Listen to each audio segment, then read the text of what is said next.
दोस्तों, Hurkaru times channel में आपका फिर से स्वागत है। डॉक्टर साहब, आजकल हम एक बर्निंग इशू फेस कर रहे हैं, जो एक है पॉलिटिकल, अपना जो क्राइसिस चल रहे हैं पूरे वर्ल्ड में।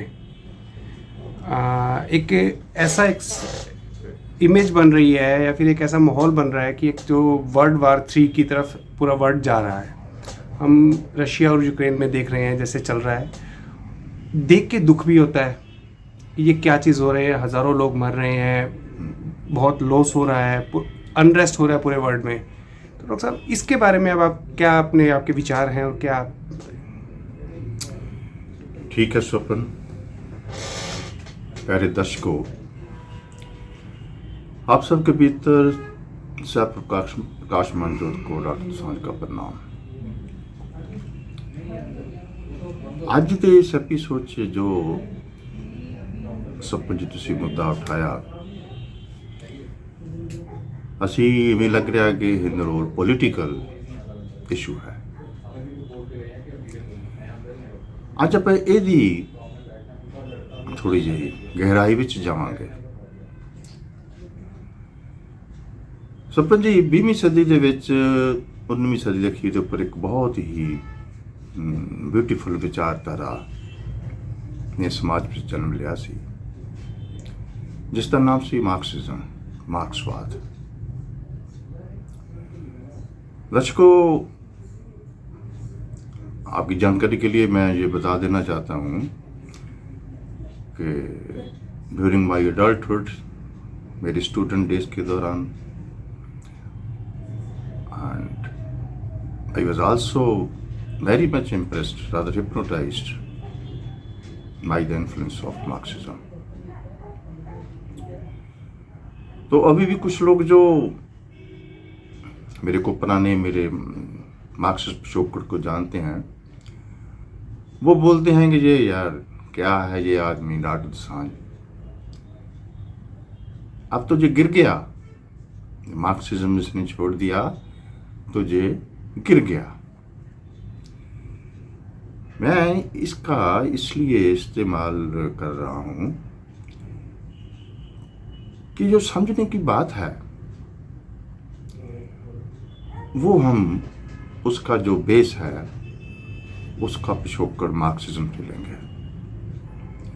तो मुझे जो 19वीं सदी, 20वीं सदी, जो 21वीं सदी अब चल रही है, कुछ लोग कहते हैं कि लो जी ईस्टर्न यूरोप खत्म हो गया, यूएसएसआर खत्म हो गया, और now there is no existence of any type of socialism और मार्क्सिज्म। पर देखने में आ रहा है कि whole of the world is full of this left liberal people. मैं मार्क्सिज्म का जिक्र क्यों कर रहा हूं? तो मार्क्सिज्म एक शब्द है, डायलेक्टिकल अप्रोच, डायलेक्टिकल मटेरियलिज्म उसकी जिंद जान है। मार्क्सिज्म का जो बेसिक फिलॉसफी है वो डायलेक्टिकल मटेरियलिज्म है। क्या बात कि ये जो संसार है, ये जो जीवन है, ये डायलेक्टिकल है। डायलेक्टिक्स, जिसको हम हिंदी में द्वंद्व बोलते हैं, भारतीय दर्शन उसको द्वंद्व बोलता है।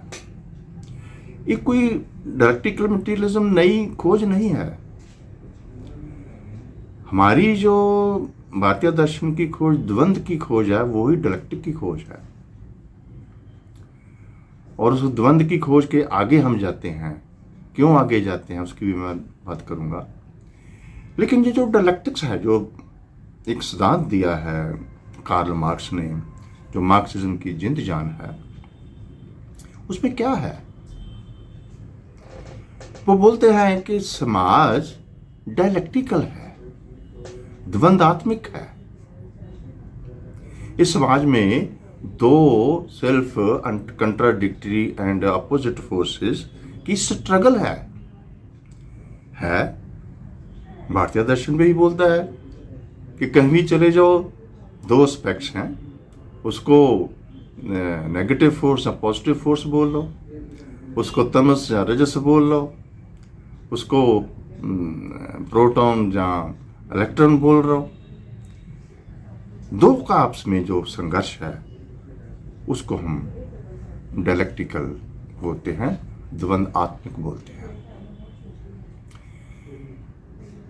मार्क्सिज्म के मुताबिक ये जो समाज है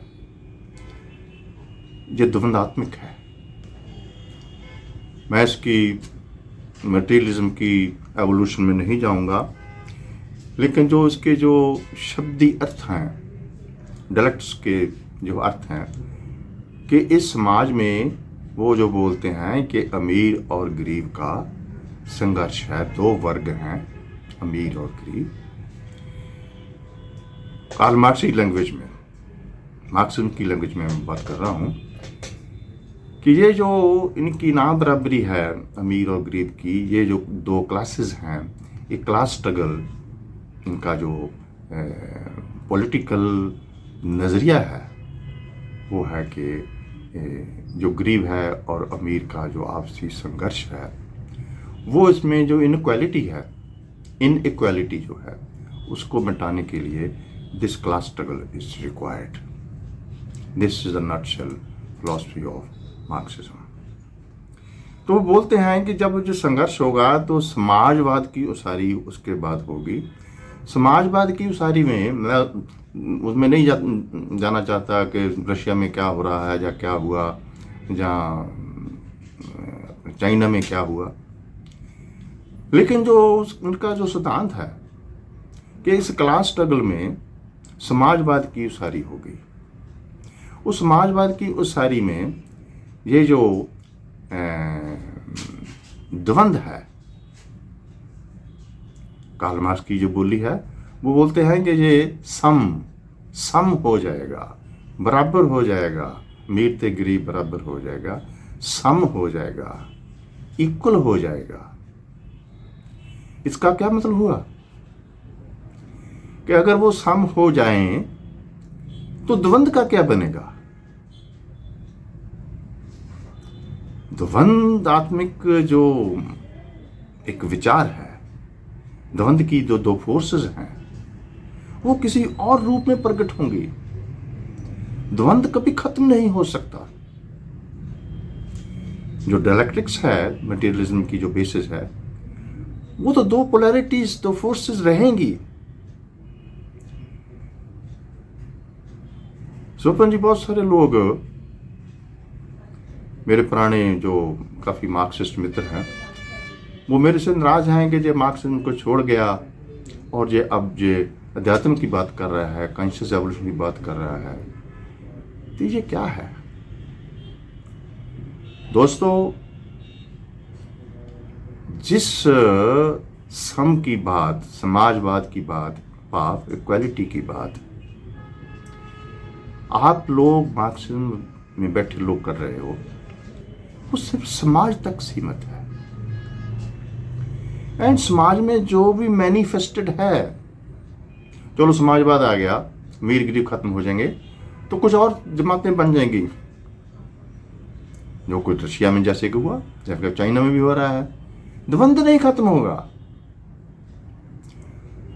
मैं ये नहीं कह रहा कि वहां के कार्ल मार्क्स की थ्योरी, मार्क्सिज्म थ्योरी फेल हो गई है, द्वंद्व तो है, लेकिन समाजवाद की उसारी से वो बराबर होने के बावजूद भी फिनोमेना ऑफ डायलेक्टिकल मटेरियलिज्म या डायलेक्टिक्स या द्वंद्वात्मक वो प्रोसेस बंद नहीं होगा। क्यों नहीं बंद होगा? क्योंकि ये जो समाजवाद में हम बोलते हैं ना, समतावादी हो जाएंगे, बराबर हो जाएंगे, बैलेंस समाज हो जाएगा, उसको समझने की, आगे जाने की ज़रूरत है। क्या ज़रूरत है?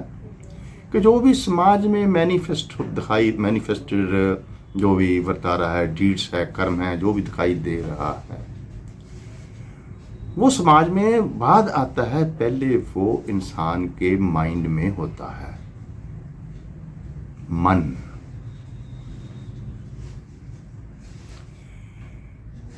जब डॉक्टर सांसवार के लोग एक अंडरस्टैंडिंग होगी कि this life is a struggle of two self contradictory and opposite forces की यूनिटी में जो निकलती है, प्रोसेस ऑफ द एवोल्यूशन। उसका जो आधार है वो माइंड है, मन है। अभी देख लो 100 साल की जो स्ट्रगल चली है डायलेक्टिकल फोर्सेस की समाज में, उसमें कोई समतावाद, कोई इक्वालिटी की बात पैदा हुई? नहीं हुई, हो ही नहीं सकती। इसी खोज में या मेरे जैसे लोग निकले तो कुछ अंडरस्टैंडिंग बनी कि प्रॉब्लम तो माइंड की है। ये जो द्वंद का जो माइंड, क्योंकि माइंड इज डायलेक्टिकल, द्वंद का नाम ही माइंड है।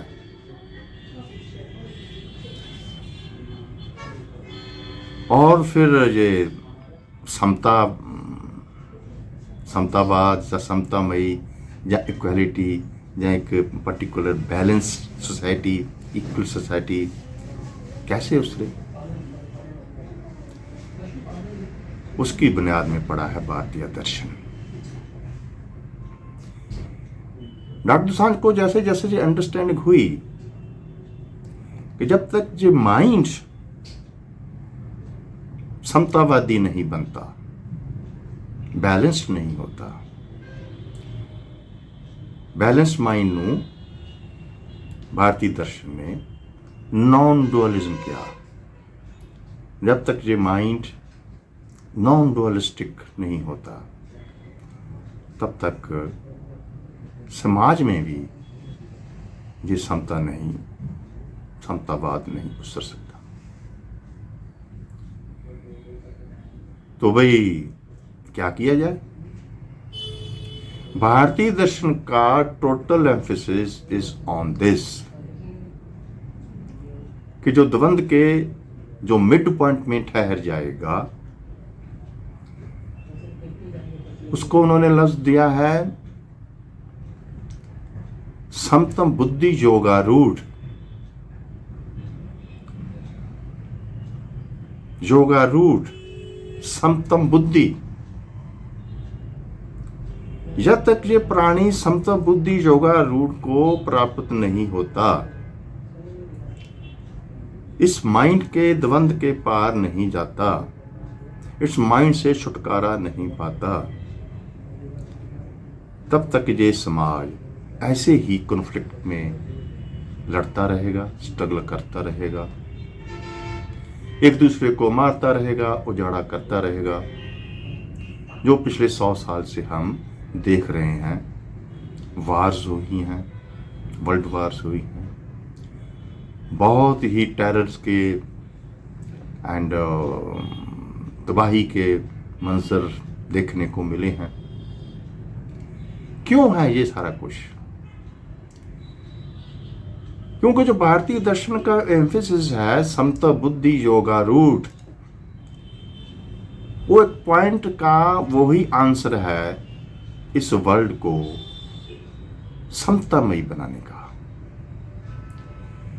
अगर ये समुच्चा वर्ल्ड इस समता बुद्धि योगारूढ़ को प्राप्त हो जाए, अपने माइंड के द्वंद के पार हो जाए, खुद इंडिविजुअल समतामयी हो जाए, mid point of the two polarities, mid point of the two aspects of the dialectics of the द्वंद, उसके मिड पॉइंट में ठहर जाए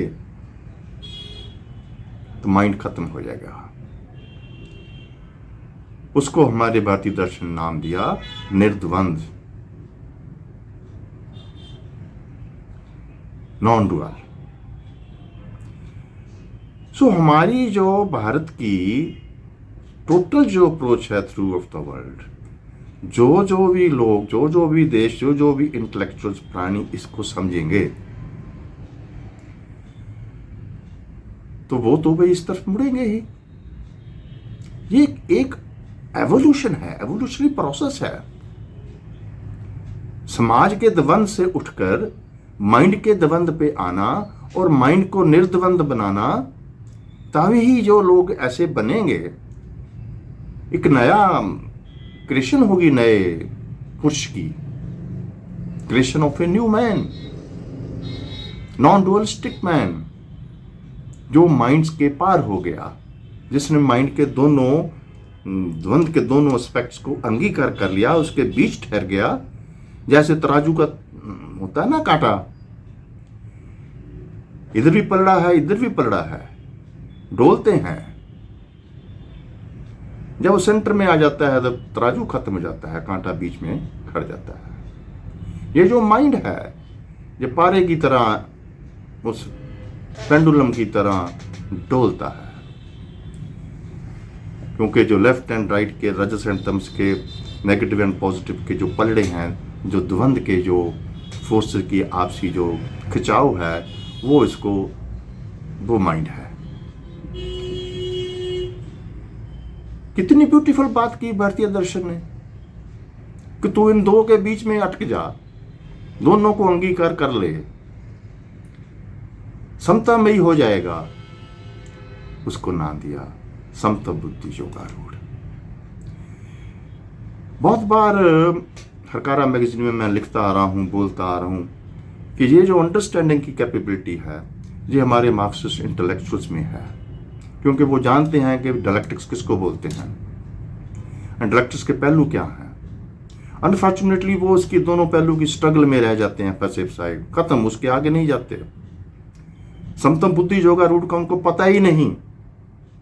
मैं इस एपिसोड से चाहूंगा कि चाहे मार्क्सिस्ट हैं चाहे नॉन मार्क्सिस्ट हैं, कभी इसको, इस शब्द को बचा तो सही कि व्हाट इज दिस समता बुद्धि योगारूढ़।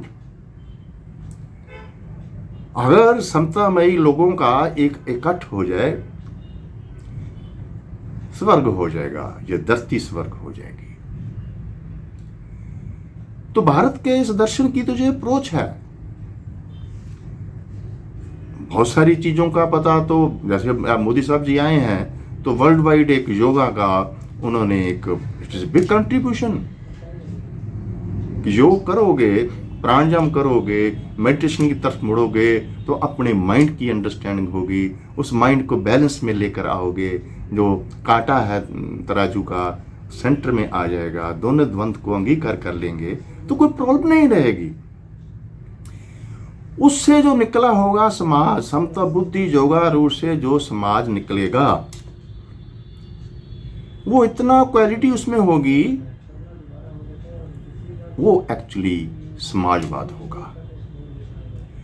ये जो प्रोलेटारिया की डिक्टेटरशिप थी, है अभी भी, चाइना एंड यूएसएसआर में, दूसरे देशों में नाम बना, एक पॉलिटिकल स्लोगन दे दिया, लेकिन समाजवाद की सारी हो नहीं सकी। इंसान तो बराबर हो ही नहीं सकता। बराबर क्या हो सकता है? दोनों पोल्स रहेंगे, दोनों एस्पेक्ट रहेंगे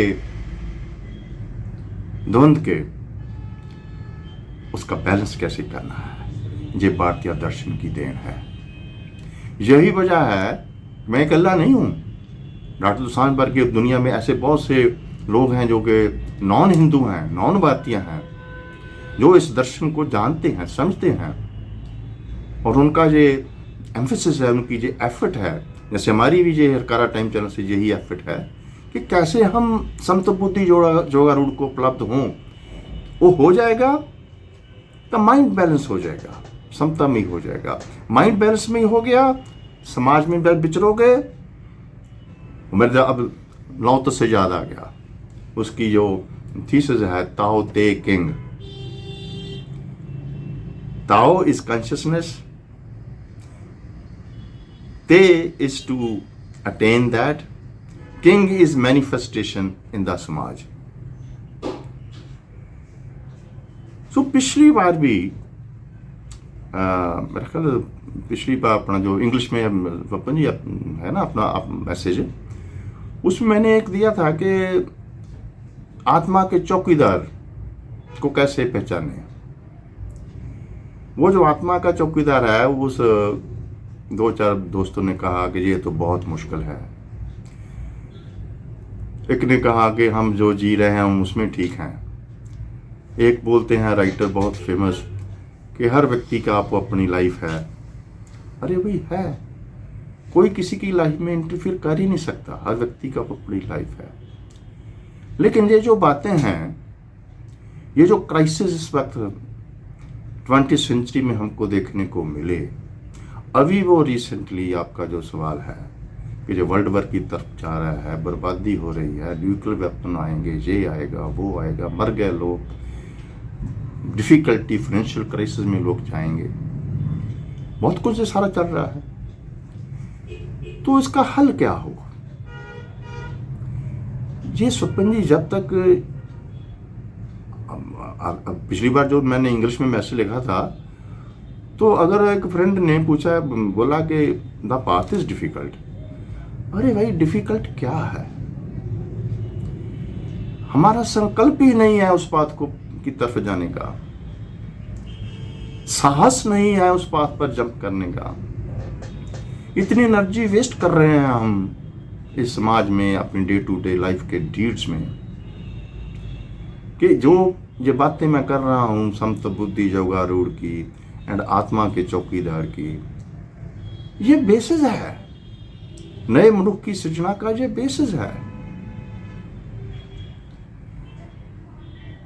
तो अगर इस बेसिस को हम लेकर, हमारे बात का तो यही है, अभी देख लो ना कि हमने कभी किसी की विरोधता नहीं की।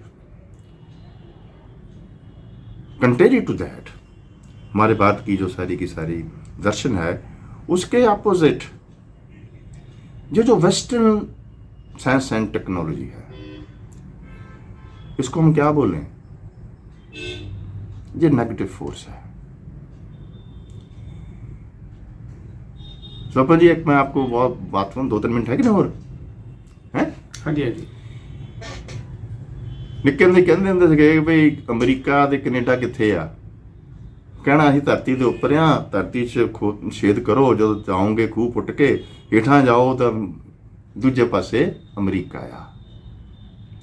ਤੇ ਸਾਡੇ ਦੂਜੇ ਪਾਸੇ ਨੂੰ ਕੀ ਕਹਿੰਦੇ ਆ? ਪਤਾਲ ਲੋਕ। ਭਾਰਤੀ ਦਰਸ਼ਨ ਇਹਨੂੰ ਪਤਾਲ ਲੋਕ ਕਹਿੰਦਾ। ਐਂਡ ਭਾਰਤੀ ਦਰਸ਼ਨ ਮੁਤਾਬਕ ਪਤਾਲ ਲੋਕ ਦੇ ਵਾਸੀ ਕੌਣ ਨੇ? दानव, दैंत, नेगेटिव फोर्स, आसुरी फोर्सेस।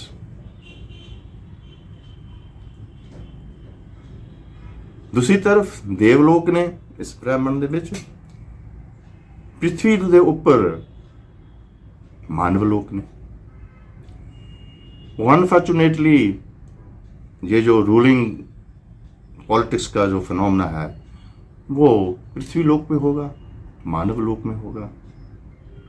एंड बोथ, पताल लोक के वासी भी दानव भी, देवलोक के वासी भी देव भी, बोथ का जो कॉम्बिनेशन है वो डायलेक्टिकल है। उस डायलेक्टिक्स में क्या निकला? मानव, उसमें दोनों है।